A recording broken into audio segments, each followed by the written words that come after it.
My name is Anna, and this is the story of how I came to be the person I am today. I guess it all started with the family I was born into. My dad, Michael, was a mechanic with big dreams for his car repair shops, and my mom, Sarah, well, she was mostly just along for the ride. From the day I was born, it was pretty clear that my dad wanted a boy. I remember hearing stories from my Aunt Emily about how Dad's face fell when he first held me. Not exactly the warm welcome you'd expect for a newborn. I wanted a son, Sarah. You know that, I overheard him grumbling one evening. My mom, always trying to smooth things over, would just nod and try to change the subject. But she's healthy, Michael, isn't that what matters, she'd say. When I was 5, my little brother Lucas was born. That was the day I saw my dad smile a smile that reached his eyes, a rarity in those days. He was over the moon, passing out cigars to anyone who would take one. Finally, a real heir to carry on the business, he boasted to his friends at the shop. Life at home shifted dramatically with Lucas's arrival. All of a sudden, it was like I became invisible. My dad spent his days off teaching Lucas about tools and engines, even before the kid could walk properly. Meanwhile, I was pretty much left to my own devices. If it weren't for my grandparents and Aunt Emily, I don't know how I would have coped. They lived just a few houses down, and I was at their place more than I was at my own. Aunt Emily was another lifesaver. She didn't have kids of her own and seemed to get that life at my house wasn't exactly peachy. We'd spend afternoons at the park, and she'd listen to me ramble about school or whatever book I was reading. You know, kiddo, you're smarter than you think, she'd tell me as we walked home from the park. Don't let anyone, not even your dad, make you feel like you're second best. I clung to those words, especially on days when the difference in how my parents treated Lucas and me was blindingly obvious. Like that one time when my dad came home with a brand new bike for Lucas. I remember standing there, hoping maybe there was one for me too. Why would you need a bike, Anna? It's not like you go out much, Dad said with a shrug when he saw me eyeing the bike. I ran out of the house, tears stinging my eyes, straight to my grandma's. She was in her garden, as usual, and without a word, she opened her arms wide, and I buried my face in her apron. Let them talk, Anna. You're going to outshine them all one day, you'll see, she whispered as she stroked my hair. One chilly morning in October, right after my 10th birthday, my grandparents decided to surprise me with something special, a cell phone. It wasn't anything fancy, just one of those basic models that could make calls and send texts, but to me, it might as well have been a diamond. We were in their cozy kitchen, the smell of freshly baked cinnamon rolls still lingering in the air.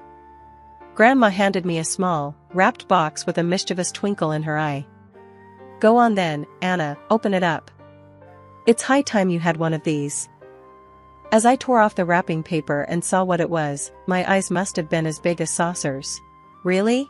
For me? I squeaked, hardly believing it. Of course, for you. Grandpa chuckled, his voice booming warmly. Every young lady needs to stay connected these days. I spent the next few hours fiddling with the phone, setting it up with Grandma's help, and saving their numbers as my first contacts. But my excitement was short-lived. The next day, I made the mistake of taking my new phone home. I was in the living room, showing it off to Aunt Emily, who had dropped by, when Dad walked in from work. What's that you've got there? His tone was more curious than kind, his eyebrows knitting together as he peered at the phone in my hands. It's my new phone. Grandma and Grandpa gave it to me, I said, a bit too eagerly.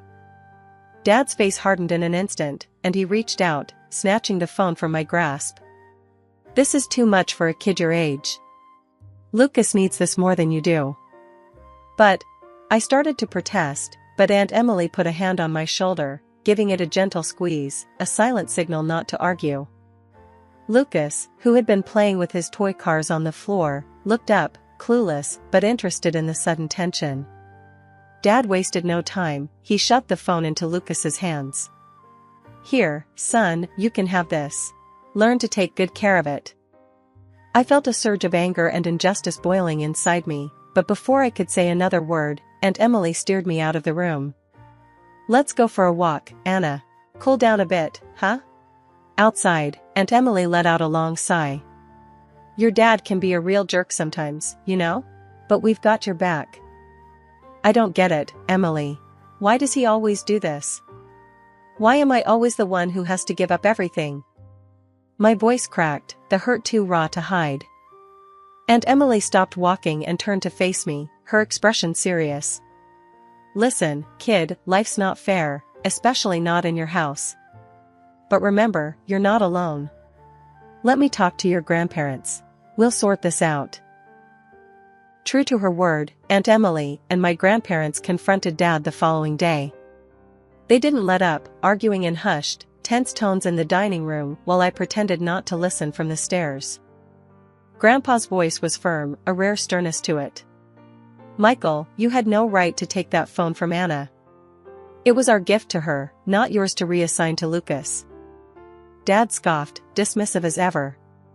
Oh, come off it, Dad. It's just a phone. And Lucas is the one who needs it more. It's not about the phone, Mike. It's about respecting Anna and our choice to give her something. Grandma chimed in, her voice sharp with frustration. In the end, Dad grudgingly handed the phone back to me, his eyes avoiding mine. Here, take it. Just don't expect any more favors. Life has a way of throwing you curveballs, and mine came crashing down the autumn I turned 11. It was a day like any other. I was walking home from school, crunching the fallen leaves under my sneakers, when I noticed something off. The front door was open, and there were more cars parked outside our house than usual. As I walked in, the atmosphere hit me like a brick. My Aunt Emily was there, tears streaming down her face, while my parents stood off to the side, looking more annoyed than concerned.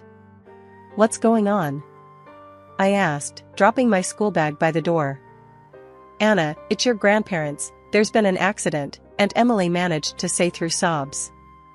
A train accident, terrible thing, my dad added flatly, as if he was talking about a delayed delivery at his shop. The news shattered me. My grandparents weren't just family, they were my lifeline, the ones who made sure I felt loved when my own parents couldn't bother. Losing them felt like losing my entire world.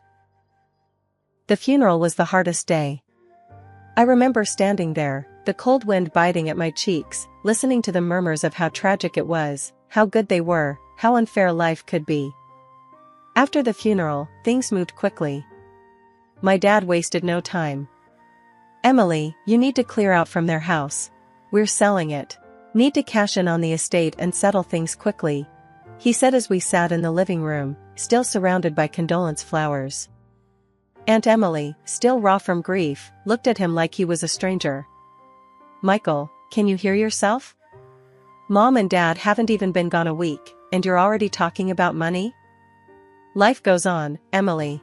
We can't sit around and mope. There's a lot at stake. My mom chimed in, her voice cold and detached. That night, Aunt Emily packed up her things and moved into a small apartment just a few blocks from our house. She asked me to help her, probably to give me a break from the oppressive atmosphere at home.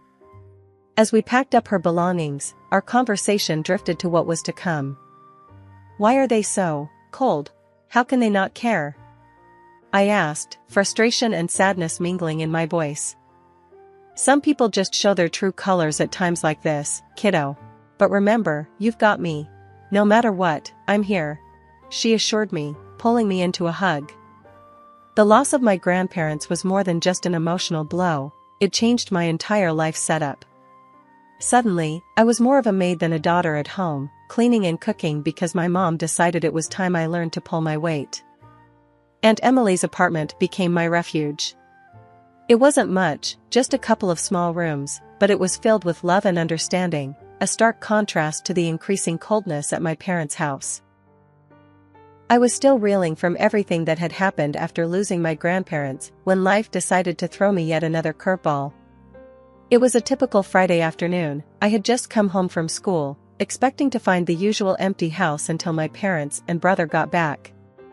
But today, even the emptiness felt different, everything was too quiet, too still. I walked up to the front door and found it locked. My heart started pounding as I realized something was off. I rang the doorbell a few times, waited, but no answer. It wasn't long before Mrs. Jenkins, the nosy neighbor from across the street, came out. "Looking for your family, Anna?" she called out from her porch, her voice carrying a mix of concern and curiosity. "Yeah, do you know where they went?" I asked, trying to keep my voice steady. "Oh, they packed up some bags and drove off early this morning. Said something about a weekend trip. Didn't they tell you?" Her words hit me like a ton of bricks. "No, they didn't," I managed to say, feeling the sting of tears in my eyes. "How could they just leave me behind like that?" Mrs. Jenkins shook her head, muttering something about some parents before disappearing back into her house. I sat down on the front steps, not sure what to do or feel. The sky started to darken, and as the street lamps flickered on, the reality of my situation sunk in. I was truly alone. Hours must have passed before I finally stood up and made my way to Aunt Emily's apartment. The walk felt longer than usual, each step heavier with the weight of abandonment. When I finally got there and knocked, Aunt Emily opened the door almost immediately, worry etched all over her face. "What's wrong, Anna? What are you doing here so late?" she asked, pulling me inside. "Mom and Dad, they went away for the weekend. They locked the house and didn't tell me. I didn't know where else to go," I confessed, my voice breaking as the tears I'd held back started to flow. Aunt Emily's face hardened as she heard this, her usually warm eyes now sparking with anger. "They did what? That's it. I'm calling your father." She dialed the number, and after a few tense moments, Dad answered. I could only hear one side of the conversation, but Aunt Emily's tone was enough to tell me it wasn't going well. "Yes, Michael, your daughter, my niece, is here with me because you left her behind," she snapped into the phone. "No, this isn't just a little mistake. You can't just lock your child out and take off for the weekend." There was a pause as she listened to whatever excuse he was making up on the other end. "Well, if that's how you feel, then maybe Anna should just stay with me from now on." "Yeah, maybe that's for the best." She hung up before he could respond, her chest heaving with every angry breath. Then, turning to me, her expression softened. "You're staying here tonight, Anna. And as long as you need to. We'll figure this out together." Over the next few days, Aunt Emily made arrangements for me to stay with her permanently. My parents didn't object, perhaps out of indifference. Either way, it didn't matter to me anymore. Life with Aunt Emily was a breath of fresh air after everything that had happened. Even though her apartment was small and our budget tighter than ever, it felt like a mansion compared to the emotional prison of my parents' house. One Saturday morning, we sat at the tiny kitchen table, planning our budget with more precision than a military operation. Aunt Emily had always been resourceful, and now she passed on those skills to me. We clipped coupons, planned our meals around grocery sales, and even started a small herb garden on the windowsill to save money on spices. "So, we've got $20 left for the month. Think we can splurge on a little ice cream?" Aunt Emily asked, her eyes twinkling with mischief. I laughed, shaking my head.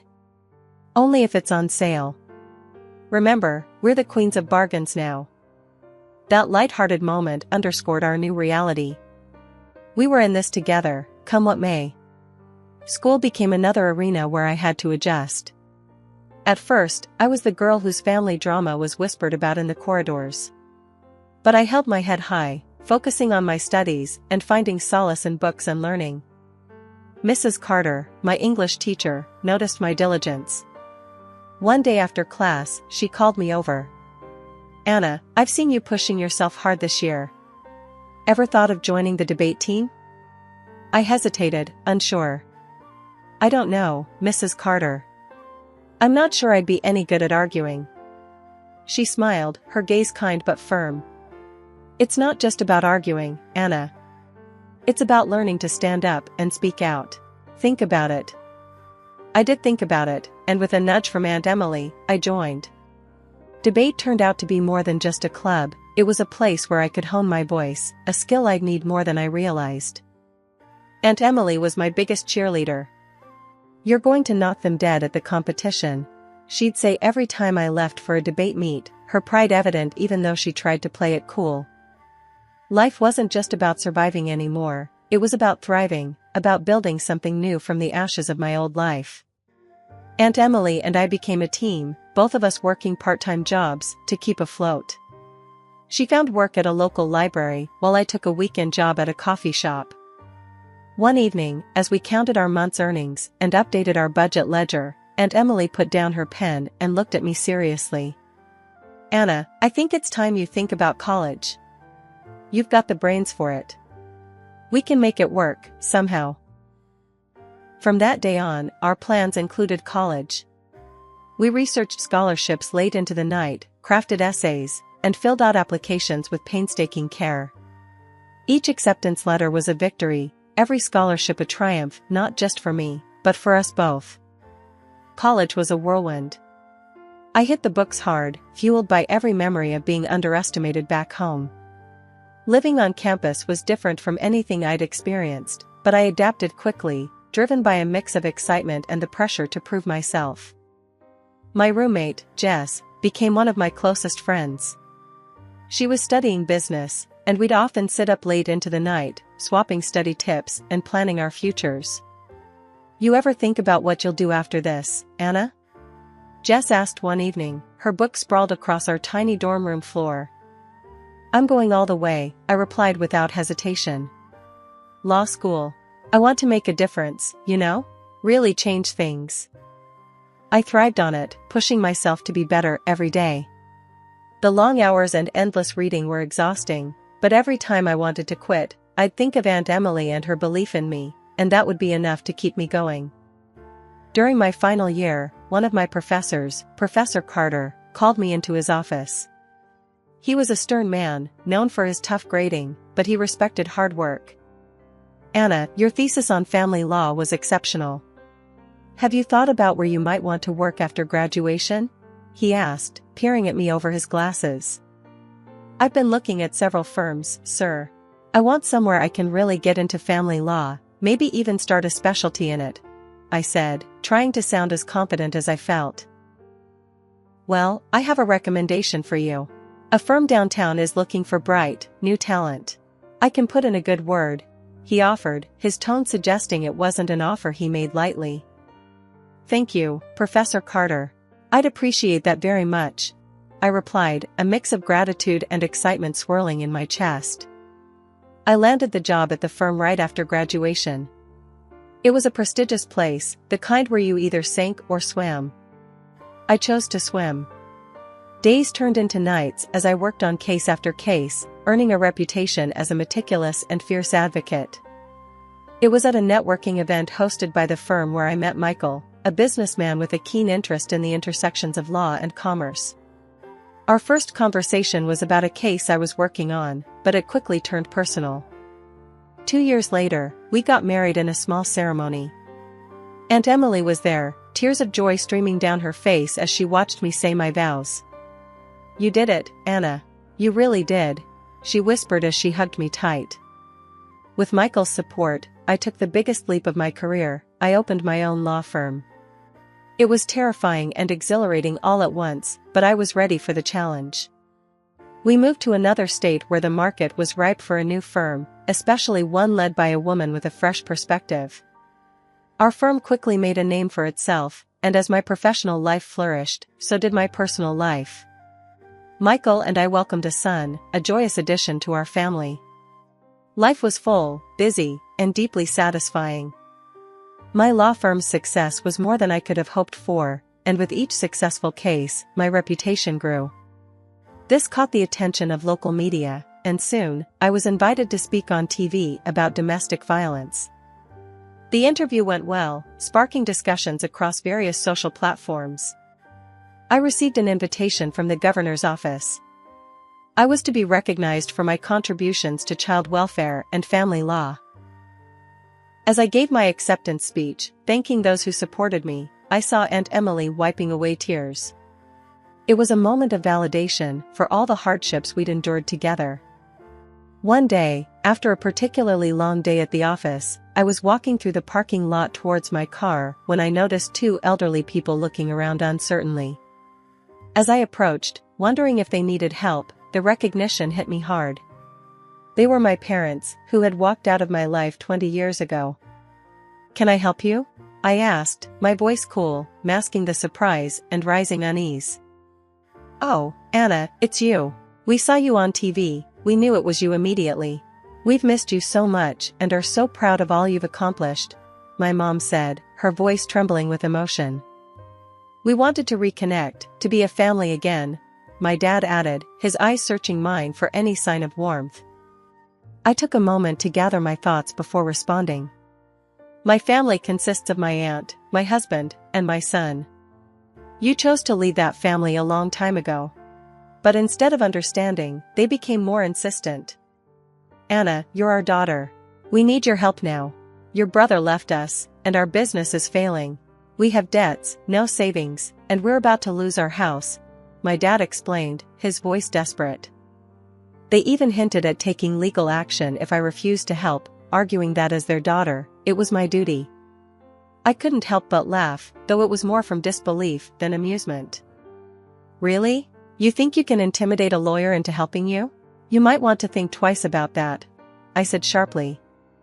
Seeing that their threats were getting them nowhere, they shifted tactics, playing on my emotions. "Think about it, Anna. We're your parents. How can you turn us away?" "I remember very clearly," I replied, my voice steady and firm, "how you threw out Aunt Emily and left me behind like I was nothing." Realizing they were getting nowhere, they finally backed down. I handed them some money for their trip back, more out of pity than any sense of duty. "This is all I can do for you. Please, don't contact me again." When I got home, I hugged Michael and our son a little tighter. Aunt Emily greeted me with her usual warm smile, and in that moment, I knew I had everything I needed. After meeting my parents, one question lingered in my mind: what had become of Lucas? I utilized my contacts in the police and political circles to track him down. It took weeks of inquiries and waiting, but finally, I got a lead. Lucas had turned his back on our father's dreams of him becoming a mechanic and instead, had embraced his passion for art, living in a distant artist's commune. I hesitated for a moment before calling him. "Hello?" His voice was cautious, tinged with a curiosity that echoed my own. "Lucas, it's Anna. Your sister," I said, my voice steadier than I felt. There was a pause, heavy with years of unsaid words. "Anna, wow, this is unexpected. I know it's been a long time. I found out where you were. I hope it's okay that I called." Yeah, of course," he replied, the initial shock giving way to a more relaxed tone. "How did you find me?"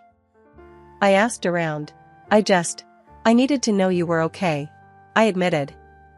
The conversation began awkwardly, with each of us tentatively probing the years we'd missed in each other's lives. We agreed to meet at a small cafe halfway between our homes, a neutral ground to rediscover the sibling relationship we'd lost. Sitting across from Lucas a few days later, the initial awkwardness was palpable. "So, you're an artist now?" I ventured, eager to bridge the gap. Lucas smiled, a genuine, proud smile. "Yeah, I am. It's been a tough ride, but I wouldn't change it for anything." He pulled out his phone and scrolled through photos of vibrant paintings, each a burst of color and emotion. "I'm hoping to make a real go of it." His work was impressive, and I felt a surge of pride. "They're beautiful, Lucas. You've really found your calling." He shrugged modestly. "I'm trying. Dad, he never understood. He wanted me in the shop, but that life was never for me."